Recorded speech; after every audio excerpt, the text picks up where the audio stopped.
Rebirth इन novel episode 13। Anika बाहर आकर phone 15 bodyguard की तरफ देखती है और कहती है, मुझे पता लग चुका है कि अर्शी का पता सुमित को किसने बताया था। सब लोग असमंजस में अनिका की तरफ देखते हैं तो वह कहती है, माँ ने, क्योंकि माँ मुझे बदला लेना चाहता था कि उसकी बहन की शादी अक्षय से ना हो सकी और आज के बाद मान या मान की फैमिली का कोई भी मेंबर अक्षय के वार्ड के आसपास दिखाई नहीं देना चाहिए पड़ने। और हाँ, अक्षय के होश में आने से पहले माना के खिलाफ सारे सबूत इकट्ठा करो क्योंकि अक्षय ऐसे ही मेरी बात पर यकीन नहीं करेगा। एलिल।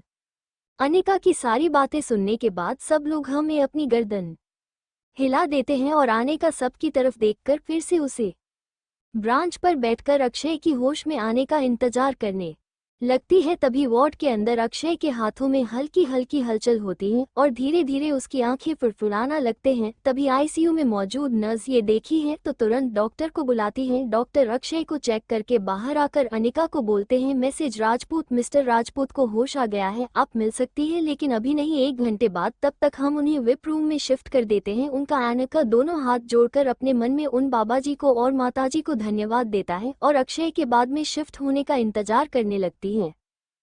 तकरीबन 1 घंटे बाद एक नर्स अनिका के पास आती है और कहती है, मैम हमने सर को वार्ड में शिफ्ट कर दिया है, आप उनसे मिल सकती हैं। अनिका जैसे ही बात के अंदर जाती है उसे अक्षय की खुली आंखें दिखाई देती हैं। अनिका वहीं खड़े होकर अक्षय को एक तक देखने लगती है। कल से आज तक मैंने कहा को ऐसा लगा था जैसे वो अपनी पूरी जिंदगी हार चुकी है। वहीं अक्षय जैसे ही अनिका को गेट पर खड़ा देखा है उसके चेहरे पर मुस्कान आ जाती है और वह अपनी पलकों की इशारों से उसे अपने पास आने के लिए बोलता है। जैसे ही उनका अक्षय के पास जाकर खड़ी होती है, अक्षय अनिका के पेट में अपना सर उठाकर लगा देता है। अनिका भी अक्षय के सिर में अपनी उंगलियां फेरने लगती हैं क्योंकि जो डर अक्षय को था वही डर अनिका को भी तो था, उसे खो देने का डर। लेकिन अभी वो अक्षय को बाहर के हालात के बारे में कुछ नहीं बता सकती थी क्योंकि अगर वह अक्षय को सब कुछ बताती तो वह स्ट्रेस लेने लगता है। अनिका अक्षय का कर बेड पर रखने के बाद उसके माथे को, उसके पूरे चेहरे को चूमने लगती है। अक्षय अपना हाथ उठाने की कोशिश करता है लेकिन उसके हाथ में जो सलाइन लगी हुई थी उसकी वजह से वह हाथ नहीं कर पाता। उसका हाथ नीचे रखकर रहती है। मैं ठीक हूँ अक्षय, तुम उसे तरह ही दिया था, तुमने वादा किया था ना कि तुम मुझे छोड़कर कहीं नहीं जा सकते, तो फिर तुम इस हालत में कैसे पहुँच गए? अक्षय, मैंने बोला था ना मैं हमारी अर्शी को सही सलामत लेकर आऊंगा, तो तुमसे किया हुआ वादा कैसे तोड़ सकता था? मैं अपने दोनों बातें निभाए, अर्शी को भी सही सलामत ले आया और मैं भी खुद वापस तुम्हारे पास आ गया। अक्षय, हम यहाँ से कहीं दूर चलते हैं ना, जहाँ हमारी छोटी सी फैमिली हो, ना कोई बदल, ना कोई संदेश, ना कोई ग्रहण, ऐसी जगह चलो अक्षय जहाँ हम तीनों अपनी आने वाली जिंदगी को खुशियों से भर दे। अब तुमसे डर लगने लगा है, ठीक है, तुम भी मुझे छोड़कर ना चले जाओ। अक्षय अनिका के हाथ पर अपना हाथ रखकर कहता है, मैं अपना वादा कभी नहीं तोड़ूंगा और तुम फिक्र मत करो, मैं तुम्हें छोड़कर कहीं नहीं जाऊंगा। दुनिया की सारी ताकत भी अगर लग जाए ना, तब भी अक्षय अपनी अनिका को छोड़कर कहीं नहीं जाएगा। अच्छा ये बताओ, अर्शी कैसी है? अर्शी ठीक है, वो घर पर है। अक्षय को घर पर किसके साथ है? घर पर बुआ जी आ गई हैं और बुआ जी के साथ हैं और तुम फिक्र मत करो, हमारी बेटी बिल्कुल ठीक है। तभी अक्षय अपना एक हाथ अनिका के पेट पर रख देता है। अनिका उसके हाथ को महसूस करके कहती है, वह भी ठीक है और तुम्हारे होते हुए किसी को कुछ हो सकता है? अक्षय अनिका दोनों मुस्कुरा देते हैं। अनिका अक्षय के सिर पर हाथ फेर कर कहती है, अब तुम आराम करो, तुम्हें इस वक्त आराम की सख्त जरूरत है, मैं यही ठीक हूँ। अक्षय अनिका के चेहरे की तरफ देखकर कहता है, तुम परेशान हो? अनिका अक्षय की तरफ अपनी नज़र घुमाकर कहती है, नहीं तुम सो जाओ। तभी मान अंदर आकर कहता है, कैसा है तू? और ये तेरे बॉडीगार्ड मुझे अंदर क्यों नहीं आने दे रहे थे? तुझे पता है कितनी मुश्किल से उन्हें मना कर यहाँ आया हूँ। जब तेरे मैनेजर ने और पीए ने उनसे कहा तब उन्होंने मुझे अंदर आने दिया। अंक के चेहरे पर नफरत उतर आती है, जिसे मैंने में सोच नहीं किया था लेकिन अक्षय ने महसूस कर लिया था और वह अपने मन में सोचता है, क्या वजह है जो अनिका मान को देखकर इतनी नफरत से भर गई? मान की तरफ देखकर कहती है, ए लिल। अक्षय एक नज़र माना को देखकर कहता है, हो सकता है मेरी सिक्योरिटी के लिए ऐसा किया गया हो और तू फिक्र मत कर, मैं बिल्कुल ठीक हूँ। तो घर पर जाकर आंटी अंकल का ख्याल रख। अनिका वहाँ से उठकर सोफे के पास जाकर बैठ जाती है। वहीं मान एक नज़र से गुस्से से अनिका को देखा है और फिर अक्षय की तरफ देखकर कहता है, तो उसे कुछ बात करना चाहता हूँ लेकिन अकेले में। मान की बात सुनकर अनिका बात से बाहर चली जाती है क्योंकि वह देखना चाहती थी क्या अक्षय मान की बातों का भरोसा करता है या उसकी बातों का भरोसा करता है, अक्षय को कितना भरोसा है। इसीलिए वो चुपचाप वार्ड से बाहर चली जाती है। अनिका के बाहर जाते ही मान अक्षय की तरफ देखकर कहता है, अक्षय ये लड़की तेरे लिए बिल्कुल ठीक नहीं है, तू नहीं जानता इसने पूजा के साथ क्या किया, और तुझे पता है मुझे ऐसा लगता है अर्शी को सुमित के बारे में इसी ने बताया था, और 2 दिन से समय मल्होत्रा भी यह हॉस्पिटल में मौजूद था और जो उसी के साथ थी। मुझे ऐसा लग रहा है ये तुझे धोखा दे रही है। मैं कह रहा हूँ कि तू इसे छोड़कर अपनी जिंदगी में आगे बढ़। अक्षय अपने चेहरे पर हैरानी के भाव नहीं लाता, लेकिन वह मान की टोन से इतना समझ गया था कि ऐसा कुछ है जो वह नहीं जानता, लेकिन वह मान की मेंटालिटी जानना चाहता था कि वह उसकी बीवी के बारे में क्या सोचता है, इसीलिए वो कोई विरोध न जताकर मान की तरफ देखने लगता है। एलिल वार्ड के बाहर खड़ी अनिका भी मान की सारी बातें सुन रही थी। उसकी आंखों में हल्की नमी आ गई थी, क्योंकि अभी तक अक्षय ने मान को रोक नहीं था, इसलिए धीरे धीरे मान अनिका के बारे में उल्टी सीधी बातें बोलने लगता है और अक्षय का गुस्सा बढ़ता जा रहा था। तभी अक्षय उठकर मान को एक जोर का धक्का देता है और मान जमीन पर गिर जाता है। अक्षय उसकी तरफ उंगली पॉइंट कर लेता है, लेकिन तभी उस अपने सीने में दर्द का एहसास होता है। जब वो हाथ लगाता है तो वहां से ब्लड आ रहा था, लेकिन वो उस ब्लड को इग्नोर करके मान की कॉलर पकड़कर उसे उठाकर खड़ा करता है और कहता है, तुझे क्या लगता है तू मेरी बीवी के बारे में इतनी घटिया बातें कहेगा और मैं बर्दाश्त करूंगा? आज पहली और आखिरी मॉर्निंग दे रहा हूं तुझे। आज के बाद तूने मेरी वाइफ के बारे में कोई भी उल्टी सीधी बात की तो मैं भूल जाऊंगा कि किसी वक्त पर तूने मुझ पर एहसान किया था, और आज तू यहाँ से जिंदा बचकर इसीलिए जा रहा है क्योंकि आंटी अंकल का एहसान है मेरे ऊपर। और रही तेरी बहन पूजा की बात, तो उसने जो हरकत मेरे साथ करने की कोशिश की थी उसके लिए अगर अनिका ना उसे सजा दी तो इसमें कोई गलत नहीं है। और तुझे क्या लगता है मुझे नहीं पता कि तू अपनी बहन से प्यार करता है और उसके प्यार के लिए कुछ भी कर सकता है? मैं सबको जानता हूँ मान, ये भी जानता हूँ कि तू मेरा और अनिका का रिश्ता करवाना चाहता था। मैं ये भी जानता हूँ कि तू मेरी पीठ पीछे मेरे खिलाफ साजिश रच रहा था जिससे मैं और अनिका अलग हो जाए। और मैं ये भी जानता हूँ ड्रग्स वाली बात में तेरा हाथ भी था, क्योंकि तू अपने उसे पागल बहन से इतना प्यार करता है कि तू उसके लिए कुछ भी कर सकता है। लेकिन मैं अंधा नहीं हूँ, लेकिन मैं कुछ कह नहीं रहा था। इसका यह मतलब नहीं है कि मुझे कुछ पता नहीं है। और आज तूने जो मेरी अनिका के बारे में कहा है, आज के बाद अपनी शक्ल भी मुझे मत दिखाना। आज से तेरी मेरी दोस्ती खत्म, और दोबारा अगर तुम मुझे मेरे घर, ऑफिस या मेरी बीवी बेटी के पास नजर भी आया ना, जान से मार दूंगा। तुझे याद रखना इस बात को, शेर घायल है लेकिन मरा नहीं है, और तू मेरी फितरत को बहुत अच्छे से जानता है। मैं धोखा और धोखा देने वाले लोगों से सख्त नफरत करता हूँ, और तू ये बात बचपन से जानता है। फिर भी तुमने मुझे धोखा दिया, मेरी बीवी के खिलाफ इतनी गंदी सोच रखी तूने। अब निकल जा यहाँ से और फिर कभी मत आना। अलवार्ड के बाहर खड़ी आने का जब अक्षय की बातें सुनती है तो उसके चेहरे पर एक मुस्कुराहट आ जाती है और समझ जाती है कि अक्षय उसे पर भरोसा करता है, ना कि मान पर। मान गुस्से में उसे बात से बाहर निकल जाता है। तभी उसे अनिका देखी है जिसके चेहरे पर एक मुस्कुराहट थी। उसे मुस्कुराहट को देखकर मान के सीने में आग लग जाती है। मान उसकी तरफ देखकर कहता है, मैं तुम्हें कभी खुश नहीं रहने दूंगा। तुमने मेरी बहन से उसका प्यार छीना है, मैं तुमसे तुम्हारा सब कुछ छीन लूंगा, याद रखना इस बात को। अनिका मुस्कुराकर उसकी तरफ देखकर कहती है, जब तक मेरा पति मेरे साथ है ना, मुझे किसी से डरने की जरूरत नहीं है। और देख लो, मेरे बिना कुछ भी कहे उसे मुझ पर भरोसा है। मैंने उससे तो इस बारे में जिक्र भी नहीं किया। तुम तो ये सोचकर उसके पास गए थे कि तुम मुझसे पहले उसे भड़का कर मेरे खिलाफ कर दोगे, लेकिन वो प्यार ही क्या जिसमें विश्वास ना हो। देखो, मेरे बिना कहे ही वो मेरी परेशानी समझ गए, मेरे बिना कहे ही उन्हें पता चल गया कि मैं सही और तुम गलत हो। इस विश्वास का रिश्ता कहते हैं, मोहब्बत का रिश्ता कहते हैं, लेकिन तुम और तुम्हारी बहन ये कभी नहीं समझ सकते, क्योंकि स्टार्टिंग से ही तुम्हारी और तुम्हारी बहन और तुम्हारे माँ बाप की नज़र अक्षय की दौलत पर थी। तुमने उसे कोई एहसान नहीं किया था, बल्कि अक्षय के दादा दादी ने तुम्हें पैसे दिए थे उसे अपने घर में रखने के लिए, उसकी परवरिश के लिए। अगर यह बात अगर अक्षय को पता चल जाए ना, तो वह 1 सेकंड नहीं लगाएगा तुम लोगों को जड़ से उखाड़ कर फेंकने में।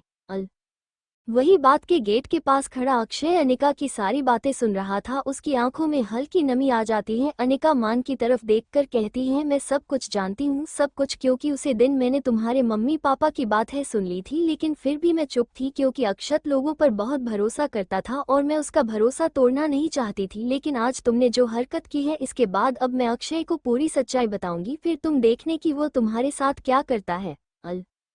मान मुस्कुराते हुए अंक की तरफ देखा है और कहता है, ये गलती मत करना, क्योंकि अक्षय ने भले ही मुझ पर भरोसा नहीं किया, लेकिन वह मेरे मम्मी पापा के खिलाफ एक शब्द नहीं सुनेगा और तुम्हें अपने घर, अपने दिल और अपनी जिंदगी से निकाल कर फेंक देगा, क्योंकि अब मेरे पास वही दोनों हथियार हैं। तो मैं इस घर से निकलने के लिए और पूजा को अक्षय की जिंदगी में शामिल करने के लिए, और वह मैं करके रहूंगा चाहे कुछ भी हो जाए। अनिका एक नज़र उसे देखकर बाहर खड़ी बॉडीगार्ड्स को कुछ इशारा करती है। वो बॉडीगार्ड तुरंत मान को वहां से लेकर चले जाते हैं।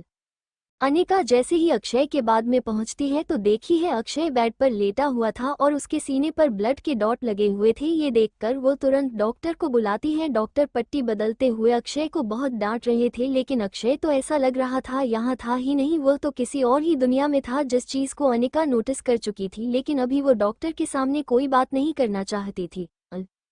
मल्होत्रा मैंशन में इस वक्त अलग ही माहौल था, क्योंकि जब से समय वापस आया था उसने मुक्ति से जुड़ी हर चीज को उसे मैंशन से बाहर फेंक दिया था। उसे घर का इंटीरियर और सामान सब कुछ उसने चेंज करवा दिया था, क्योंकि वह मुक्ति जैसी लड़की की कोई भी निशानी अपने घर में नहीं रखना चाहता था। समय को अभी भी विश्वास था कि अर्शी के जरिए ही वो अनिका को अपनी जिंदगी में वापस लाकर रहेगा।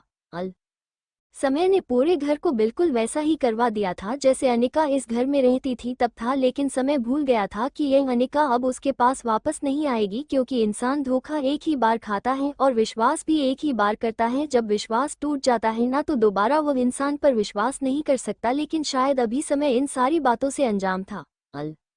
सूर्यांश समय को ये सब कुछ करते हुए देख रहा था, लेकिन वो समझ गया था कि अनिका कभी भी समय की जिंदगी में नहीं आएगी। लेकिन वो समय को ये बातें समझा समझा कर थक चुका था, लेकिन उसकी समझ में ये सब आई नहीं रहा था। समय का पागलपन दिन भर दिन पड़ता जा रहा था और सूर्यांश अपने भाई के लिए कुछ भी नहीं कर सकता था। सूर्यांश समय से कहता है, तू क्यों नहीं समझ रहा है? अनिका वापस नहीं आएगी। वो वापस आएगी भाई, वो मेरे लिए ना सही लेकिन अर्शी के लिए वापस आएगी, क्योंकि मैं अर्शी को कोर्ट के जरिए हासिल करके रखूंगा और फिर अनिका को भी मेरे पास आना ही होगा, क्योंकि अर्शी अभी बहुत छोटी है और वो अर्शी को कभी भी अकेला नहीं रहने देगी। सूर्यांश समय की तरफ देखकर कहता है, और तू क्यों भूल गया कि अनिका मां बनने वाली है और वो बच्चा अक्षय का है? क्या अक्षय अपने बच्चों को आने देगा? कभी नहीं। और इन सब में अगर कोई सफर करेगा तो वह सिर्फ और सिर्फ अर्शी और अनिका होंगे। समय तूने अर्शी को और अनिका दोनों को खो दिया है। अगर उसे वक्त तू सही फैसला लेता और मुक्ति को किसी और जरिए से सुरक्षित करता तो आज तेरे पास सब कुछ होता। समय भाई, अनिका ऐसा कैसे कर सकती है? वो मेरे सिवा किसी और को कैसे अपना सकती है? वो कैसे किसी और से शादी कर सकती है? वो कैसे किसी और के बच्चे की मां बन सकती है? कैसे भाई? क्या हमारा प्यार इतना कमजोर था कि एक हवा के झोंके ने उसे तोड़ कर रख दिया? सूर्यांश, वो हवा का झोंका नहीं था समय, वो एक तूफान था। उसे तूफान ने सबसे ज्यादा अगर किसी को बर्बाद किया था तो वह अनिका थी। तुम अपना वादा निभाना चाहते थे, मुक्ति तुम्हें पाना चाहती थी, और अनिका, उसकी क्या गलती थी? उसने तो तुमसे सच्ची मोहब्बत की थी। अगर जो तुमने उसके साथ किया अगर वो तुम्हारे साथ करती तो मैं कैसा महसूस होता? क्या तुम उसे माफ कर पाते? कभी नहीं करते, क्योंकि मैं तुम्हें बहुत अच्छे से जानता हूँ, जैसे मैं अनिका को भी जानता हूँ। उसे धोखा और धोखा देने वाले दोनों से नफरत है। अरे उसे तो उसके खुद के पिता ने धोखा दिया था, तो वह कैसे इन सब से नफरत ना करती? अनिका इस दुनिया में सबसे ज्यादा तुमसे प्यार करती थी। समय सबसे ज्यादा तुम पर भरोसा करती थी, सबसे ज्यादा तुम पर डिपेंडेंट थी। वो उसने तुम्हें स्टार्टिंग में ही सब कुछ बता दिया था कि उसे धोखा और धोखा देने वाले दोनों से सपना फर्क है। जब उसने अपने सगे पिता को माफ नहीं किया था तो वह तुम्हें कैसे माफ कर दी थी? तुमने उसे धोखा तो दिया ही था, फिर तुमने उसकी आंखों के सामने किसी और से शादी भी की थी, उसे अपनाया था, पूरे समाज में उसे पत्नी का दर्जा दिया था। अनिका क्यों नहीं सबसे टूटती? और उसे वक्त वो तो प्रेग्नेंट थी, उसे एक सहारे की जरूरत थी। वो किसी के ऊपर डिपेंड होना चाहती थी। यह जानती हूँ, जब एक लड़की प्रेग्नेंट होती है ना तो उसके अंदर एक बचपन आ जाता है। वो अपने पूरे बचपन को उन 9 महीने में जीती है, क्योंकि हर एक इंसान उसके नखरे उठाने के लिए तैयार रहता है। और तुमने क्या किया था? उसे उन्हें टाइम में छोड़ दिया था। वह तो भला हो अक्षय का जो उसकी जिंदगी में आ गया। उसने हर कदम हर मोड़ पर उसका साथ दिया, उसे अपनाया, उससे शादी की, उसने अर्शी को अपनाया, अर्शी को एक पिता का प्यार दिया। कभी ऐसी को यह महसूस नहीं होने दिया कि वह उसका पिता नहीं है और तू ऐसे माँ बाप से उनकी बेटी छीनना चाहता है। समय एक वक्त था जब मैं भी यही गलती की थी, लेकिन मैंने अपनी गलतियों से सीख ली और उसी का नतीजा ये था कि हमारी गलती की वजह से हमारी गौरी को वो सब कुछ झेलना पड़ा। कोयल जैसी औरत हमारी जिंदगी में आई और कोयल के जरिए मुक्ति हमारी जिंदगी में आई, और इन सब से तुमने सीख नहीं ली, बल्कि अब तुम अक्षय से उसकी बीवी और उसकी बेटी छीनना चाहते हो। ये गलत है। समय समझ जाओ, वरना एक वक्त ऐसा आएगा कोई तेरे साथ नहीं होगा। अभी तेरे पास तेरा परिवार है, मैं हूँ, तो अपनी जिंदगी में आगे बढ़ और किसी से शादी करके एक खुशहाल जिंदगी बिता। अल समय नहीं भाई, मैं अनिका के सिवा अब किसी को अपनी जिंदगी में जगह नहीं दूंगा और मैं अनिका को वापस पाकर रहूंगा। तू एक बार फिर गलती कर रहा है समय, मैं बोल रहा हूँ तुझे, अगर तू शांत रहेगा, सब कुछ अच्छे से हैंडल करेगा, तो शायद अक्षय और अनिका तुम्हें अर्शी से मिलने का मौका दे। अगर तू जबरदस्ती करेगा, सब कुछ करेगा, तो कैसे भी तेरे खिलाफ होगा, क्योंकि तूने अनिका को छोड़ा था, तुमने पहले मुक्ति से शादी की थी, सब कुछ तूने पहले किया था, तो कोर्ट भी तेरा सपोर्ट नहीं करेगा। अनिका कभी भी अर्शी को तुम्हें नहीं सौंप कि मैं कह रहा हूँ। शांत मन से सोच और फिर अपने दिमाग में लाकर तुझे क्या करना है। अगर इस तरह करेगा ना, तो तेरी बेटी तुझसे नफरत करेगी और उसे नफरत को तू बर्दाश्त नहीं कर पाएगा। तू उनका की नफरत बर्दाश्त कर पाएगा, लेकिन अपनी बेटी की नहीं, क्योंकि बेटी की नफरत पिता के लिए उसकी मौत के बराबर होती है। एक बेटी अपने पिता की परछाई होती है, वह अपने पिता को अपना मेंटर मानती है, लेकिन तू कैसे बर्दाश्त कर पाएगा कि तेरी बेटी तुझसे नफरत करेगी जब वो बड़ी हो जाएगी ना। मैं जानता हूँ अक्षय और अनिका उसे सच बता देंगे। उसके बाद अगर अर्शी तुझे अपना पिता मांगी तो सबसे ज्यादा खुशी तुझे होगी। इंतजार कर अपनी बेटी के वापस आने का, और ऐसा कुछ मत करना कि वो तुझे प्यार करने की जगह तुझसे नफरत करे। समय कुछ पल सोच में पड़ जाता है, लेकिन फिर वो बिना कुछ कहे वहां से अपने कमरे की तरफ चला जाता है। वहीं सूर्यांश जाते हुए समय को देखकर कहता है, अच्छा होगा अगर तुम्हें मेरी बात समझ आ जाए, वरना सब कुछ होकर बैठ जाओगे। हॉस्पिटल अनिका बाद में आती है तो देखी है अक्षय बेड पर लेटा हुआ था, उसकी पट्टी भी चेंज हो गई थी और वह एक तक सामने थी, दीवार को भूल रहा था। अनिका अक्षय किस पर हाथ रखती है और कहती है, क्या हुआ कि सोच में गुम हो। अक्षय एक नजर अनिका को देखकर कहता है, तुम कब से जानती थी कि मान हम सबके साथ धोखा कर रहा है। कल रात को जब मैं मंदिर से आई थी तो वह मुझे अंदर नहीं आने देना चाहता था, क्योंकि वह मुझसे बदला लेकर मुझे मारना चाहता था कि मेरी करने के बाद पूजा और तुम्हारी शादी हो सके, और तुम कभी उसे पर शक नहीं करते। अक्षय, क्या अर्शी के किडनैपिंग में मान का हाथ था? अर्शी की किडनैपिंग में मां का हाथ था और आपकी बहुत सारे बॉडीगार्ड्स को वो अपनी तरफ कर चुका है, इसीलिए मैंने आपके भरोसेमंद कार्ड को अस्पताल में बुलाया था, वो वहीं अब बाहर पहरा दे रहे हैं। मैं मेंशन की भी सिक्योरिटी चेंज करने को बोल दिया है और घर के सर्वेंट को भी, क्योंकि सब लोग मां के फेवर में थे और बोलो कब अर्शी को या हमारे आने वाले बच्चों को कुछ भी कर सकते थे। क्या मैं ठीक किया? कहता है, सॉरी मेरी वजह से तुम्हें इतना कर सब कुछ पेश करना पड़ा। अब तुम फिक्र मत करो, मैं अब किसी पर भी भरोसा नहीं करूंगा और ना ही किसी को अपने घर आने की इजाजत दूंगा जो कोई मेरी बेटी या मेरे आने वाले बच्चों को नुकसान पहुंचा सके। अनिका अक्षय के चेहरे की तरफ देखती है और कहती है, मैं जानती हूँ आज आपको बहुत दर्द हुआ होगा, बहुत तकलीफ हुई होगी, लेकिन अच्छा है ना कि आपको वक्त रहते सच्चाई पता चल गई, वरना आगे पता नहीं ये लोग क्या क्या करते हैं। और तुम्हें दादाजी से बात करनी होगी, क्योंकि उन्होंने तुम्हारे लिए बहुत कुछ किया है। वो तुम्हारी नफरत की नहीं, तुम्हारे प्यार और इज्जत के लायक हैं। अक्षय अनिका के चेहरे को देखकर कहता है, अगर तुम्हें ऐसा लगता है कि वो हमारे पास आकर रहेंगे तो एक कोशिश करके देख लो। ठीक है, मैं आज सुबह ही दादा दादी के पास जाऊंगी, उन्हें बताऊंगी और मैं अर्शी को अपने साथ लेकर जाऊंगी, क्योंकि मैं जानती हूँ अर्शी को देखकर वो दोनों कुछ भी नहीं बोलेंगे। अक्षय हाँ बोल देता है। तभी डॉक्टर जाकर अक्षय को चेकअप करते हैं और उसे इंजेक्शन दे देते हैं और दवा देने के बाद अक्षय गहरी नींद में चला जाता है। अनिका वार्ड से बाहर आती है।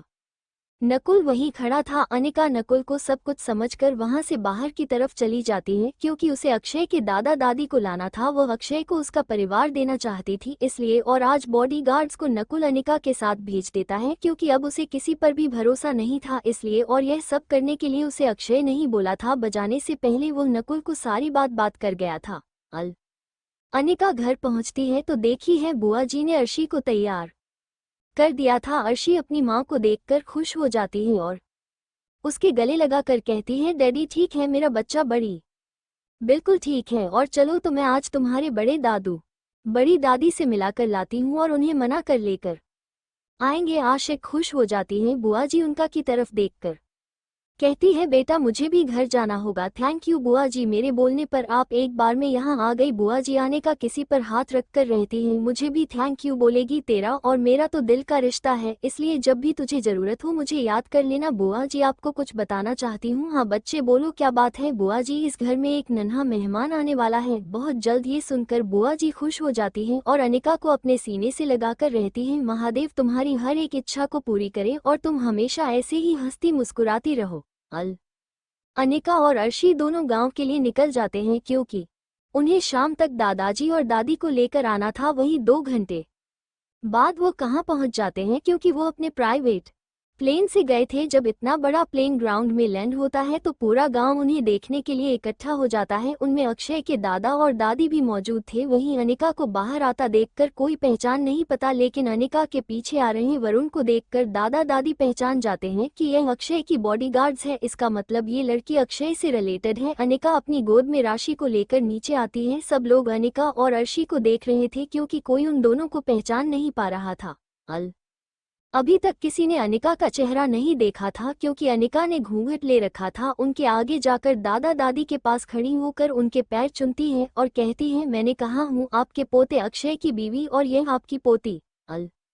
दादाजी दादी जी खुशी में आने का और अर्शी को देख रहे थे। दादाजी पूरे गांव को अपनी तरफ करते हुए कहते हैं देखो मेरे अक्षय की बेटी आई है और मेरी बहू। तुम लोग कहते थे ना मेरा अक्षर मुझे भूल गया, वह मुझे नहीं बोला है। सब लोग घर की तरफ चले जाते हैं। अनिका भी दादी के साथ जा रही थी। अनिका जब घर में कम पर रखने वाली होती है तभी दादी उसे बाहरी रोक देती है। वो हैरानी से उनकी तरफ देखती है लेकिन कुछ नहीं कहती। तभी दादी आरती की थल और आरती की थाल लेकर आती है और अच्छे से अनिका गृह प्रवेश करती है। आज सच में उसका गृह प्रवेश हुआ था क्योंकि पहले उसका गृह प्रवेश अच्छे से हो ही नहीं पाया था। दादाजी और दादी अनिका और अर्शी से बहुत लड़ कर रहे थे। अनिका दोनों की तरफ देखकर कहती है आप दोनों से कुछ बात करनी है मुझे। धीरे धीरे सारी बातें उन दोनों को बता देती हैं। जैसे जैसे वो दोनों सारी बातें सुन रहे थे उनके चेहरे पक्षी का नाती जा रही थी। उन्हें कभी नहीं लगा था कि उनका भेजा हुआ इंसान इतना गिरा हुआ होगा जो उनके पोते और सब कुछ पर बात कर देगा। दादी अनिका से कहती है बेटा तो क्या चाहती है। अनिका दादी का हाथ पकड़ कर कहती है आप दोनों बहुत अकेले रहिए, चलिए मेरे साथ। आपके अक्षय को आपकी जरूरत है, अस्पताल में एडमिट है, वो ऑपरेशन हुआ है उसका, ना तो वो खुद ही आपको लेने आते। दादा दादी भी बिना किसी बात की चिंता किए अनिका के साथ जाने के लिए तैयार हो जाते हैं। अनिका तुरंत ही वहां से हॉस्पिटल के लिए निकल जाती हैं क्योंकि वह ज्यादा देर अक्षय को अकेले नहीं छोड़ सकती थी और साथ में दादा दादी भी थे। सब लोग 3 घंटे बाद अस्पताल पहुंच जाते हैं। दादा दादी हॉस्पिटल को देखकर परेशान थे लेकिन अनिका के चेहरे पर जो मुस्कान थी उसे देखकर वो समझ जाते हैं कि उनका अक्षय बिल्कुल ठीक है। बात के अंदर अक्षय नकुल को कुछ समझ रहा था लेकिन नकुल अक्षय को भी यह सब कुछ करने से मना कर रहा था। तभी बात खोलकर अर्शी अंदर आती है और कहती है this is not fair. Daddy आपके चोट लगी है फिर भी आप अंकल को डांट रही हो। अर्शी की आवाज सुनकर अक्षय खुश हो जाता है और उसे अपने पास बुलाता है। अर्शी उसके पास जाकर खड़ी हो जाती है तो वर्षी को पूरी लेने के लिए होता है तो अच्छी दूर होकर कहती है नहीं डैडी आपके चोट लगी है ना, जब आप ठीक हो जाओगे तब मुझे गोली उठाना। और वही स्टूल पर बैठने की कोशिश करती है। फिर नकुल उसे स्टॉल पर बिठा देता है। वहीं अक्षय अर्शी से बात करने में इतना बिजी हो जाता है कि वो कमरे के अंदर आए हुए अपने दादा दादी और अनिका पर भी ध्यान नहीं देता। इतने सालों बाद अपने पोते को देखकर वो दोनों भी बहुत खुश थे लेकिन तभी बात के अंदर 4 लोग जबरदस्ती आ जाते हैं और उन्हें देखकर अक्षय के चेहरे पर नफरत और गुस्सा उतर आता है। क्योंकि उसके सामने मान के माँ और पापा मान और पूजा खड़े थे लेकिन जैसे ही उन चारों लोगों की नज़र वहां बैठे अक्षय के दादा दादी पर पड़ती है वह चारों ही परेशान हो जाते हैं क्योंकि अब उन्हें ऐसा लगने लगता है जैसे उनका सच बहुत जल्द अक्षय के सामने आ जाएगा। लेकिन अक्षय भी अपने चेहरे से कुछ शोइंग करता है कि उसे सब कुछ पता चल चुका है। पूजा एकदम से जाकर अक्षय के करीब खड़ी हो जाती है लेकिन अक्षय एक नज़र भी उसकी तरफ नहीं देखा। उसकी नज़रें तो सामने खड़ी अनिका पर थी जिसकी आंखों में इस वक्त गुस्सा नफरत जाने क्या क्या अक्षय को नजर आ रहा था। वही अक्षय चुपचाप अपनी आंखें बंद कर लेता है क्योंकि वो इन लोगों की शक्ल नहीं देखना चाहता था। चाहे इन्होंने अपने मतलब से ही सही लेकिन अक्षय की मदद की थी इसीलिए वो इन लोगों को कोई सजा नहीं देना चाहता था। लेकिन उसका यह मतलब नहीं था कि वो इन लोगों को अपनी आंखों के सामने बर्दाश्त कर सकता था। वो चारों जल्दी से आकर दादाजी के पैर छूते हैं और उनके पास बैठकर उनसे बातें करने लगते हैं। वहीं उनका अर्शी को लेकर अक्षय के पास बैठ जाते हैं। दादाजी भी उन लोगों की चापलूसी समझ चुके थे और यह भी समझ चुके थे कि अक्षय और अनिका इन लोगों का सच जानते हैं। वो चारों थोड़ी देर रुककर फिर वापस चले जाते हैं क्योंकि अक्षय ने जो सोने का नाटक किया था उसे वो दोनों लोग जान गए थे कि अक्षय नींद में है, लेकिन वो यह नहीं जानते थे कि यह सब कुछ अक्षय ने जानबूझकर किया था। उन चारों के जाते ही अक्षय अपनी आंखें खोलकर अनिका की तरह देखा है, अपनी पलकें झपका देती हैं, जिसका मतलब था सब कुछ सही है। शाम को अनिका दादाजी दादी और अर्शी को घर भेज देती हैं क्योंकि वो नहीं चाहते थे कि वो लोग यहाँ रहकर परेशान हों। अनिका अक्षय के पास रुक गई थी क्योंकि उसे अक्षय का ख्याल रखना था। उन सबके जाते ही अक्षय अनिका को अपने पास बिठाकर उसकी गोदी में अपना कर रख लेता है और कहता है, अनिका हमेशा अपने ही क्यों धोखा देते हैं, जिन्हें हम अपना मानते हैं, जिन्हें इतना प्यार मान सम्मान देते हैं, सब कुछ करते हैं, वो लोग हमारे साथ ऐसा क्यों करते हैं। अनिका, ये लोगों की फितरत होती है। अक्षय बोलो, कभी भी सच्चे इंसान और सच्ची फीलिंग्स को समझ ही नहीं पता और झूठ और फरेब के पीछे इतना पागल हो जाता है कि उसे सही गलत अच्छे बुरे का सब कुछ समझना खत्म हो जाता है। ये लोग दौलत के नशे में अंधे हो गए हैं, इन्हें नहीं पता कि इन्होंने क्या खाया है। और तुम फिक्र मत करो, सब कुछ ठीक होगा। अनिका और अक्षय एक दूसरे के साथ वक्त बिताते हैं और फिर दोनों ही गहरी नींद में चले जाते हैं। वहीं दूसरी तरफ मल्होत्रा मैंशन में समय डाइनिंग टेबल पर बैठा हुआ था और उसके सामने इस वक्त उसका सबसे अच्छा दोस्त जो वकील भी था वह बैठा हुआ था। समय में उसे सब कुछ समझा दिया था और यह भी बता दिया था कि किन हालातों में वह और अनिका अलग हुए थे। सब कुछ बताने के बाद वह उसकी तरफ देखा है और कहता है, समय जो कुछ भी हुआ उसमें गलती तुम्हारी थी, उनकी नहीं। तो तुम उन पर किस आवाज में कैसे करना चाहते हो? अगर तुम्हें नहीं पता चला कि हर्षित तुम्हारी बेटी है तो क्या तुम्हें कभी पता चलता? नहीं चलता, क्योंकि अक्षय ने उसे इतना प्यार दिया है कि उसे कभी एहसास ही नहीं होता कि वह उसका पिता नहीं है। देख, अगर तू मेरी सलाह मानना चाहता है तो मेरी सलाह यही है कि अर्शी को अनिका और अक्षय के साथ ही रहने दे, क्योंकि वो दोनों उसे माता पिता का प्यार दे सकते हैं। तुम और अनिका अलग हो, तुम दोनों कभी उसे माँ बाप का प्यार नहीं दे पाओगे, क्योंकि अर्शी अगर तुम्हारे साथ रहेगी तो उसे माँ का प्यार नहीं मिलेगा और अगर वो अनिका के साथ रहेगी तो उसे पिता का प्यार नहीं मिलेगा। इससे तो बेहतर यही है कि अर्शी को कभी पता ही ना चले कि वो तुम्हारी बेटी है। तुम एक दोस्त बनकर या जो भी तुम चाहते हो वो बनाकर उसके साथ रह सकते हो, उसका प्यार कर सकते हो। समय में अर्शी के जारी अनिका को पाना चाहता हूँ, क्योंकि मैं कभी भी अर्शी को उन लोगों से नहीं मिलने दूंगा। तो अनिका को मजबूर होकर मेरे पास वापस आना ही होगा और फिर मैं उससे शादी करके अर्शी और अनिका को यहाँ से लेकर बहुत दूर चला जाऊंगा, जहाँ हम तीनों के अलावा कोई नहीं होगा। आकाश गलत कर रहा है। समय, तू अपनी खुशी के लिए अक्षय से, अनिका से, अर्शी से उसकी खुशियां नहीं छीन सकता है। जब तुझे अनिका का साथ देना था तो तूने उसका साथ नहीं दिया और अब जब उसे तेरी जरूरत नहीं है तो क्यों जबरदस्ती उसकी जिंदगी में घुसना चाहता है? भूल जा सब कुछ और अपनी जिंदगी की एक नई शुरुआत कर, अपनी एक नई दुनिया बना। क्यों तू पीछे छूटे हुए रिश्तों को अपनी जिंदगी में लाने के चक्कर में अपने आने वाली जिंदगी को भी बर्बाद कर रहा है? समय, मेरी जिंदगी में अनिका के अलावा कोई लड़की नहीं आएगी। पहले ही मैं मुक्ति को लाकर एक बहुत बड़ी गलती कर चुका हूँ और अब मैं किसी और लड़की को लाकर दूसरी गलती नहीं करना चाहता, इसलिए मैं कभी भी अनिका के अलावा किसी और को अपनी दुनिया में शामिल नहीं करूंगा। अनिका और अर्शी ही मेरी पूरी दुनिया है और वही दोनों मेरी पूरी दुनिया रहेंगे। आकाश एक नज़र समय को देखा है और कहता है, तो तू क्या चाहता है? देख, मैं तुझे समझा समझा कर थक चुका हूँ, लेकिन तुझे कुछ समझ ही नहीं आ रहा। समय, मैं चाहता हूँ कि तुम अक्षय और अनिका को कोर्ट का नोटिस भेजो जिसमें अर्शी की कस्टडी का केस हो। आकाश, समय एक बार और सोच ले, क्योंकि तू जो करने जा रहा है उसके बाद तू हमेशा हमेशा के लिए अनिका भाभी से दूर हो जाएगा, क्योंकि वो कभी भी तुझे फिर माफ नहीं करेंगे। मैं कुछ नहीं जानता आकाश, मुझे मेरी बेटी वापस चाहिए, किसी भी कीमत पर और किसी भी हाल में। आकाश, ठीक है, मैं कल उन्हें कोर्ट का नोटिस भिजवा दूंगा, लेकिन एक बार और सोच लेना, पूरी रात है तेरे पास, कितनी क्या चाहता है? समय बिना आकाश की तरफ देख कहता है, मुझे सिर्फ मेरी बेटी चाहिए। अगर बेटी के साथ अनिका आती है तो मैं उसे भी अपने की तैयार हूँ, लेकिन मैं अपनी बेटी को किसी भी हालत में अक्षय के पास नहीं छोड़ सकता, क्योंकि वह मेरी बेटी है। समय, मल्होत्रा की बेटी। आकाश वहां से बाहर चला जाता है। बाहर जाकर वो सूर्यांश को कॉल करता है और कहता है, भाई, वो अपनी जिद पर अड़ा हुआ है कि उसे अनिका और अर्शी दोनों वापस चाहिए। मुझे ऐसा लग रहा है कहीं मामला बिगड़ ना जाए, क्योंकि अक्षय राजपूत कोई मामूली इंसान नहीं है। वो एशिया का नंबर 1 बिजनेसमैन और एक माफिया किंग है, और आप अच्छे से जानते हो कि किंग को भले कोई नहीं जानता हो, लेकिन जो जानता है वो उसकी बेदर्दी और क्रूरल को बहुत अच्छे से जानता है। सूर्यांश तुम ठीक कह रहे हो आकाश, अब कुछ तो करना पड़ेगा वरना ये लड़का अपनी जिंदगी पर बात कर देगा। और अपने साथ साथ अपने आसपास के लोगों की भी कुछ देर और बात करने के बाद आकाश कॉल रखकर अपनी गाड़ी में बैठकर वहां से निकल जाता है।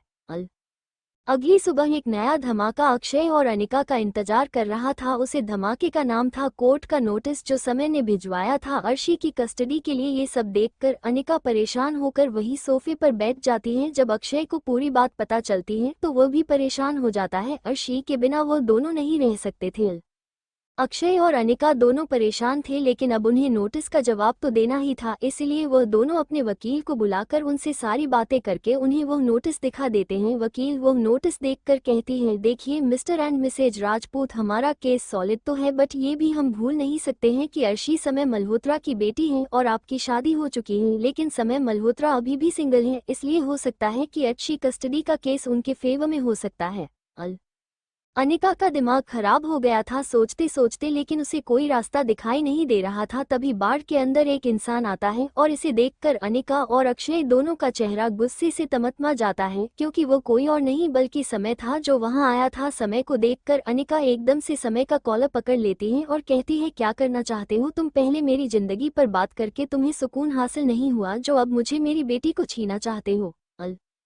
समय, मैं हमारी बेटी को नहीं जीना चाहता। अनिका, मैं तुमसे बोला था मेरे पास वापस आ जाओ, हम शादी कर लेंगे और अर्शी हमेशा तुम्हारे साथ रहेगी। अनिका, ऐसा कभी नहीं हो सकता। समय, मेरी शादी हो चुकी है, अक्षय मेरे पति हैं और मैं उन्हें छोड़कर किसी और के पास जाऊं ऐसा तो इस जिंदगी में मुमकिन नहीं है। तो अर्शी को मुझसे छीन चाहते हो ना तो छीन लो, लेकिन मेरी एक बात हमेशा याद रखना अनिका, अर्शी के बिना जी सकती है लेकिन अक्षय के बिना नहीं। समय, हाँ ठीक कहा तुमने, वैसे भी तुम्हें अर्शी कोई जरूरत नहीं है। ऐसी तुम दोनों की जिंदगी में एक कांटा है जिसे तुम दोनों निकालना चाहते हो, क्योंकि तुम दोनों का बच्चा तो इस दुनिया में आने वाला है। उसके बाद तुम दोनों को अर्शी की कोई जरूरत नहीं होगी और यही चीज मैं कोर्ट में साबित करके रहूंगा। अनिका एक नज़र समय को देखते हैं, फिर अक्षय की तरफ देखती है और फिर समय की तरफ देखकर कहती है, जानते हो समय, पहले मुझे ऐसा लगता था कि तुमने अपने दोस्त की बातें के लिए मेरी जिंदगी पर बात कर दी, लेकिन आज मुझे एहसास हुआ कि तुम हमेशा से ऐसे ही थे। जो चीज़ तुम्हें हासिल नहीं होती थी ना तुम उसे चीज़ को छीन लेते थे, और जब वो चीज़ तुम्हें हासिल हो जाती थी तो तुम्हें उसकी कोई कदर नहीं रहती थी। जैसे तुम्हें आज हमारे रिश्ते की कोई कदर नहीं है, क्योंकि तुम्हें मुक्ति को हासिल करना था और जब मुक्ति का सच तुम्हारे सामने आया।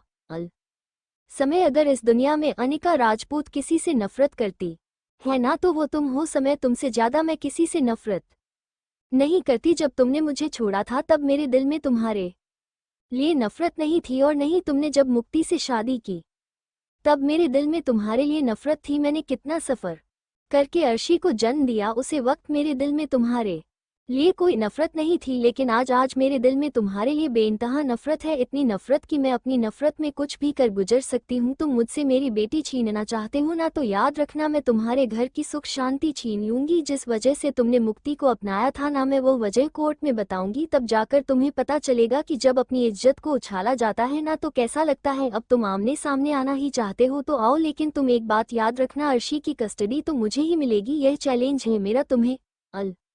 अनिका का हाथ पकड़कर उसे अपने पास बिताते हैं और कहता है, इस तरह की वाहियात बातें करने की कोई जरूरत नहीं है, क्योंकि हम अपनी बेटी को पाने के लिए गौरी की इज्जत नहीं छल सकते हैं। वह मासूम लड़की है, हम उसे किस चीज का बदला लेंगे? पागल हो, तुमसे ऐसी बातें कर रही हूँ, हमें हमारी ऐसी चाहिए तो हम सही तरीके से अर्शी को अपनी जिंदगी में शामिल करेंगे। फालतू में बकवास करने की या अपनी मर्यादा से बाहर जाने की जरूरत नहीं है तुम्हें। मेरे होते हुए कोई भी हमारी ऐसी को हमसे जुदा नहीं कर सकता। समय, एक नज़र उन दोनों को देखा है, उसके चेहरे पर गुस्सा दर्द दिखाई दे रहा था, क्योंकि इस वक्त अक्षय अनिका को अपनी बाहों में भर रखा था और यही चीज समय के बर्दाश्त से बाहर थी। वो 1 लाख वहां रखे सोफे पर मरता है और वहां से बाहर निकल जाता है। समय हॉस्पिटल से निकलने के बाद तुरंत अपने वकील को कॉल करके कहता है, जल्दी से जल्दी कोर्ट की तारीख डलवाओ, क्योंकि मैं जल्द से जल्द अपनी बेटी को अपने पास लाना चाहता हूं। समय की बात सुनकर वह भी कुछ नहीं कहता, क्योंकि वह जान गया था कि समय इस वक्त गुस्से में है और अगर वह से कुछ समझाएगा तो समय नहीं समझने वाला है।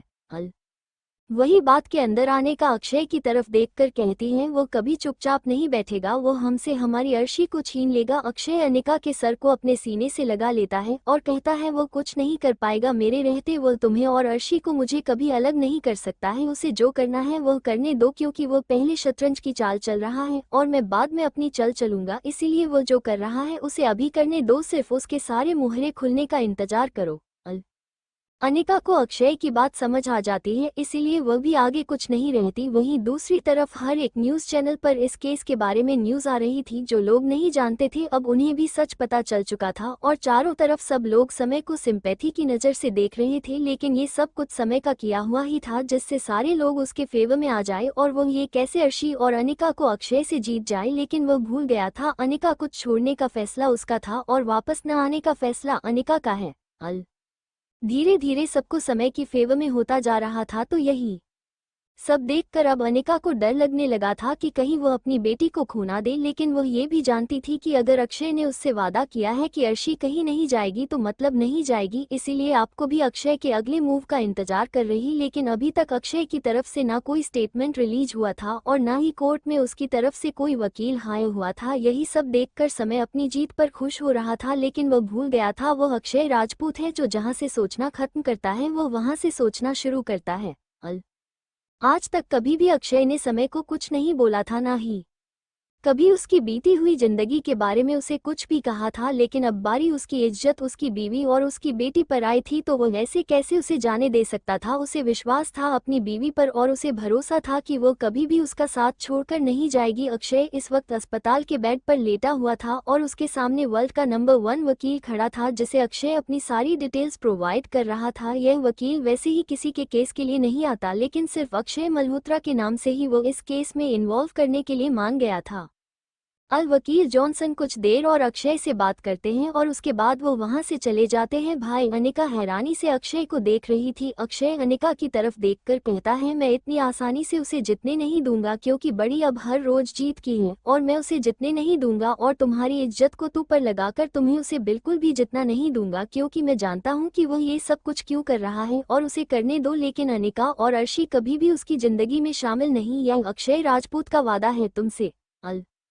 केस की पहली तारीख थी। पूरा कोर्ट खचाखच भरा हुआ था क्योंकि बात बहुत बड़ी बिजनेसमैन की थी जिनके ऊपर उनकी बेटी और बीवी को जबरन अपने साथ रखने का आरोप लगा था और वो कोई और नहीं अक्षय राजपूत था और उसे पर केस करने वाला समय मल्होत्रा। इसीलिए ये कैसे मीडिया में और हर सोशल साइट्स पर बहुत तेजी से वायरल हो रहा था और आज कोर्ट हर दिन से ज्यादा भरा हुआ था क्योंकि दो बिजनेसमैन एक दूसरे के खिलाफ खड़े थे। अब देखना ये था कौन जीता है और कौन हारता है। कोर्ट के अंदर जा चुके थे समय, उसकी फैमिली, अनिका, हर कोई वहां मौजूद था शिवाय अक्षय और उसकी वकील जो अभी तक कोर्ट के अंदर नहीं आए थे। तभी अचानक से बाहर से कुछ कदमों की आवाज आती है। सब लोग उसे तरफ देखते हैं तो वहां से अक्षय अंदर आ रहा था। इस वक्त उसका और आप बहुत खतरनाक लग रहा था। ऐसा लग रहा था जैसे वो किसी की जान भी लेने की ताकत रखता था। लेकिन बात आज उसकी इज्जत की थी, इसलिए वो चुपचाप वहां के बैठ जाता है। कोर्ट की सुनवाई शुरू हो जाती है। लेकिन जज साहब अक्षय की तरफ देखकर कहते हैं, मिस्टर राजपूत, क्या आपका कोई वकील नहीं है? क्या मैं सरकारी वकील को करूं आपके केस लड़ने के लिए? अक्षय खड़ा होता है और कहता है, नहीं जा, सब मेरे वकील आते ही होंगे। तभी उसे हाल में एक आदमी की एंट्री होती है। अपने सामने दुनिया के नंबर 1 वकील को देखकर सबकी हालत खराब हो जाती है और सबसे ज्यादा हालत समय की वकील की खराब थी, क्योंकि वह जानता था अगर मिस्टर जॉनसन अक्षय का केस लड़ रहे हैं तो अक्षय सुनवाई होने से ही पहले जीत चुका है। मिस्टर जॉनसन अपना वकालतनामा कोर्ट में सबमिट करते हैं और उसके पास वहां आकर खड़े हो जाते हैं। सब लोग अपनी तरफ से दलीलें देने लगते हैं। तभी समय का वकील उसकी तरफ आकर कहता है, जैसा आप ये कैसे मेरे क्लाइंट मिस्टर मल्होत्रा का है। मिस्टर मल्होत्रा किसी कारणवश अपने परिवार से कुछ टाइम के लिए अलग थे। तभी मिस्टर राजपूत ने उनकी बीवी और उनकी बेटी को अपने पास रख लिया और अब वह उनकी बीवी को अपनी और उनकी बेटी को अपनी बेटी बताते हैं। इसलिए मिस्टर मल्होत्रा चाहते हैं कि कोर्ट उन्हें उनकी बीवी और बेटी, यह मेरे क्लाइंट के साथ आपकी बहुत बड़ी मेहरबानी होगी। श्री जॉनसन खड़े होते हैं और कहते हैं, यार ओना, आप मुझे एक बात बताइए, तलाक देने के बाद कोई औरत किसी की बीवी रह सकती है नहीं। मिस्टर समय मल्होत्रा मेरे क्लाइंट की वाइफ श्रीमती अनिका राजपूत को तलाक दे चुके थे अपनी दूसरी वाइफ मुक्ति मल्होत्रा के लिए, इसलिए उनका मैसेज अनिका राजपूत पर कोई हक नहीं बनता है। मैं कोर्ट के सामने उन दोनों के तलाक के पेपर सबमिट करना चाहता हूं। जैसे ही समय और समय का वकील वो सब सुनते हैं, उन दोनों की आंखें हारने से बड़ी हो जाती हैं, क्योंकि तलाक के पेपर्स तो उनके पास भी नहीं थे। उन्हें लगा था वो पेपर्स अनिका के पास भी नहीं है, इसलिए तो उन्होंने ये सब कुछ खेल रचाया था। जैसे ही कोर्ट में उन दोनों के तलाक के पेपर्स आते हैं, जैसा साहब हैरानी से उनके पेपर्स को देखकर मोहित की तरफ देखकर कहते हैं, मिस्टर मोहित आप किसी दूसरे पर इस तरह से गलत इल्जाम नहीं लगा सकते। जब मिस्टर समय मल्होत्रा का मैसेज अनिका से तलाक हो चुका था तो इसका मतलब तो ये था वो स्वतंत्रता थी किसी से भी शादी करने के लिए। श्री जॉनसन खड़े होते हैं और कहते हैं, और रही बात मेरे क्लाइंट की बेटी अर्शी की, तो वो मेरे क्लाइंट की ही बेटी है। आप इस डिवोर्स की तारीख देखिए, उसके बाद यह मेरी क्लाइंट की बेटी का बर्थ सर्टिफिकेट है, इसे देखिए, इन दोनों में 1 साल का डिफरेंस है। इसका मतलब अर्शी मिस्टर राजपूत की बेटी है, ना मल्होत्रा की। श्री जॉनसन के आगे मोहित की कोई भी दलील काम नहीं दे रही थी, क्योंकि मिस्टर जॉनसन पूरी तैयारी के साथ कोर्ट में आए थे। उन्होंने एक ही तारीख में पूरे केस का रुख पर रख दिया था। तभी मोहित समय की तरफ गुस्से से मैं देखने लगता है, लेकिन समय अभी भी जज साहब की तरफ देख रहा था। तभी श्री जॉनसन कहते हैं, जैसा आप, मैं एमआरएस अनिका राजपूत को बुलाने की इजाजत चाहता हूँ, जैसा वहाँ बोल देते हैं। तभी अनिका कटघरे में आकर खड़ी हो जाती है। एलिल श्री जॉनसन अनिका की तरफ देखकर कहते हैं, तो बताइए मैसेज अनिका, आपका और मिस्टर मल्होत्रा का तलाक क्यों हुआ था? एक नज़र समय को देखते हैं, फिर वो एक नज़र अक्षय को देती है। अक्षय अपनी पलकें झटका देता है तो अनिका जज साहब की तरफ देखकर कहती है, मेरी और समय की लव मैरिज थी। हम दोनों एक दूसरे के साथ बहुत खुश थे, एक दूसरे के साथ अपने हर एक रिश्ते को बहुत अच्छे से निभाते थे। मैं सृष्टि में अपना 100% दे रही थी, लेकिन एक दिन अचानक समय अपने साथ मुक्ति को लेकर हमारे पास आया और उसने बताया कि वो मुक्ति से शादी करना चाहता है और मुझे तलाक देना चाहता है। पहले तो मैं समय के इस धोखे से बहुत आहत हुई थी, फिर पता चला कि वह तो हमेशा से ही मुक्ति से मिलता था। इसीलिए मैंने भी फैसला कर लिया कि मैं समय को तलाक देकर यहाँ से बहुत दूर चली जाऊंगी, और समय ने तुरंत ही मुझे डिवोर्स पेपर दे दिए। तो मैं भी उन पेपर से साइन करके एक कॉपी अपने साथ लेकर चली गई। लेकिन 3 साल बाद अचानक से समय ने ये कैसे हम लोगों के ऊपर कर दिया, मैं इसका रीजन नहीं जानती साहब। समय एकदम से खड़ा हो जाता है और कहता है, तुम झूठ क्यों बोल रही हो? मेरा और तुम्हारा कभी तलाक हुआ ही नहीं था, तो तुम्हारे पास ये तलाक के पेपर्स कहाँ से आए, जबकि मैंने तुम्हें कोई तलाक के पेपर नहीं दिए थे? अनिका हैरानी से समय की तरफ देखती और कहती है, तो मैं तो हमेशा अपने दोनों हाथों में लड्डू चाहिए थे समय, तुम्हें मैं भी चाहिए थी और तुम्हें मुक्ति भी चाहिए थी। तो मुक्ति को दुनिया के सामने अपनी बीवी बनाना चाहते थे और मुझे पहन के पीछे रखकर अपनी नीज पूरी करने की वजह बनना चाहते थे। एलिल अनिका जज साहब को हर एक बात बता देती है जो उसके और समय के बीच उसे दिन हुई थी, जिस दिन समय ने उसे ये कहा था कि वो उसे अपने साथ कहीं भी रखने के लिए तैयार हो जाएगा। ये सब बातें जज साहब सुनकर नफरत से सब लोग अब समय की तरफ देखने लगते हैं। सूर्यांश दी हैरानी से समय को देख रहा था और बाकी का पूरा राणा परिवार भी, क्योंकि किसी को यकीन नहीं हो रहा था कि समय इतना गिर सकता है। एक टाइम पर अनिका से मोहब्बत का दावा करने वाला समय उसकी इज्जत को इस तरह नीलम करेगा, ये चीज किसी को भी समझ नहीं आ रही थी। तभी मिस्टर जॉनसन जज साहब की तरफ देखकर कहते हैं, अब आप बताइए जज साहिब, क्या ऐसा हो सकता है कि एक बीवी के होते हुए अपने दूसरी औरत के साथ रिश्ता रख फिर उसे दूसरी औरत को घर में लाकर बिठाकर अपनी बीवी से कहे कि वो उसकी मिस्ट्रेस बन के रहे? ये तो पॉसिबल नहीं है ना। फिर मेरे क्लाइंट ने क्या गलती की? अगर उन्होंने अनिका जी से शादी की, उन्हें अनिका जी से प्यार हुआ, उन्होंने शादी कर ली, तो इसमें मिस्टर समय का तो कोई मतलब ही नहीं था। लेकिन अचानक से जब इन्होंने देखा किनके छोड़ने के बाद भी अनिका की अपनी जिंदगी इतनी आसानी से जी रही है, तो उन्होंने उनकी जिंदगी में ग्रहण बनने का फैसला कर लिया। श्री जॉनसन जज साहिब की तरफ देखकर कहते हैं, जज साहिबा, मिस्टर समय की दूसरी पत्नी मुक्ति जी ने मिस्टर समय ने उन्हें तलाक दिया क्योंकि वो किसी लड़की के रेप केस में इन्वॉल्व थी। वो रेप केस कौन था ये तो हम नहीं जानते हैं। और ना ही मैं ये कोर्ट को बताना चाहता हूँ, क्योंकि मैं उसे लड़की की प्राइवेट जिंदगी को इस तरह से पब्लिक में नहीं उछालना चाहता। जब मिस्टर समय को लगा क्या वो चारों तरफ से फंस जाएंगे, तो उन्होंने मुक्ति जी को तलाक देकर उनसे अपना पीछा छुड़ा लिया। फिर जब इन्होंने मिस्टर राजपूत के साथ अनिका जी को देखा तो इन्हें लगा कि किसी दूसरी औरत से रिश्ता रखने से अच्छा है वो अनिका जी को ही अपनी जिंदगी में शामिल कर ले। और इनका मोस्ट इम्पोर्टेंट हथियार था मिस्टर एंड मिसेज राजपूत की बेटी अर्शी राजपूत। समय चारों तरफ से मिस्टर जॉनसन के सवालों से गिर चुका था, उसे कोई जवाब देते ही नहीं बन रहा था। अब उसे पश्चाताप हो रहा था कि क्यों वो इस केस को कोर्ट में लेकर आया। अगर वो सिर्फ अर्शी की कस्टडी का केस लड़ता तो शायद ये कैसे वो जीत भी सकता था डीएनए रिपोर्ट से, लेकिन उन्होंने इस समय अनिका को शामिल कर अपनी हर को मुकम्मल कर लिया था। तभी अचानक से कोर्ट में किसी की एंट्री होती है और सब उसे तरफ हैरानी से देखने लगते हैं, क्योंकि वो कोई और नहीं मुक्ति थी जिसे सीधा जेल से लाया गया था। मुक्ति कटघरे में आकर खड़ी हो जाती है। श्री जॉनसन मुक्ति की तरफ देखकर कहते हैं, तो बताइए मुक्ति जी, आपका और मिस्टर समय मल्होत्रा का कैसा रिश्ता था। मुक्ति एक नज़र समय को देखते हैं, फिर एक नज़र अनिका को देखकर जज साहब की तरफ देखकर कहती हैं, जब साहिब मैं और समय काफ़ी टाइम से रिलेशनशिप में थे, एक दूसरे के साथ टाइम स्पेंड करते थे और एक दूसरे का हर तरीके का रिश्ता था हम दोनों का, लेकिन मुझे तब तक यही नहीं पता था कि समय पहले से शादीशुदा है। उसकी बीवी अनिका जो से उसे वक्त में बहुत प्यार करती थी, लेकिन जब मुझे अनिका और समय के रिश्ते के बारे में पता चला तो मैं समय को एक अल्टीमेटम दे दिया, या तो मैं या तो उनका। तो समय ने अनिका को तलाक देकर मुझसे शादी कर ली। मुक्ति की बात सुनकर अक्षय और समय की आंखें गिरने से बड़ी हो जाती हैं। लगा था कि मुक्ति समय के खिलाफ गवाही देगी, लेकिन मुक्ति जो भी कर रही थी ना वो किसी वजह से कर रही थी। समय गुस्से में खड़ा हो जाता है और कहता है, तुम झूठ क्यों बोल रही हूँ, मैं तुमसे कुछ वीडियो के वायरल होने से 2-3 पहले मिला था और तुम क्या उल्टी सीधी बातें सबको बता रही हो। मुक्ति अपनी आंखों में आंसू भर के अपना सर नीचे कर लेती है और कहती है, मैं जानती हूँ समय, हमें हमारी पर्सनल लाइफ के बारे में कोर्ट में बात नहीं करनी चाहिए थी, लेकिन मैं क्या करूं, मैं इस तरह तुम्हें किसी और के लिए लड़ते हुए नहीं देख सकता। जब तुमने उसे छोड़ ही दिया था तो क्यों उसके पीछे पड़े हो, जाने दो ना उसे। उसकी बात सुनकर समय की कुछ मुठियां गुस्से में कस जाती हैं और उसके हाथ की पूरी नसें दिखाई देने लगते हैं। मुक्ति फिर से जज साहिब की तरफ देखकर कहती है, जब साहिब मैं और समय एक दूसरे के इतने करीब थे कि हम दोनों का रिश्ता पति पत्नी की तरह था, वही समय जब हर वक्त मेरे साथ रहता था तो उसका अनिका के साथ कोई रिश्ता ही नहीं था, तो फिर ये बच्ची उसकी कैसे हो सकती है। मुक्ति की बात सुनकर अनिका की आंखें हारने से बड़ी हो जाती है, क्योंकि उनका जानती थी कि इस वक्त उनकी झूठ बोल रही है, लेकिन वह कुछ नहीं बोलता क्योंकि वह अपनी बेटी को खोना नहीं चाहती थी। कोर्ट में तरह तरह की बातें हो रही थी, अब सबको समय गलत लग रहा था और अक्षय और अनिका सही। तभी मिस्टर जॉनसन जब साहिब की तरफ देखकर कहते हैं, मैं अक्षय राजपूत को कटघरे में बुलाने की इजाज़त चाहता हूँ।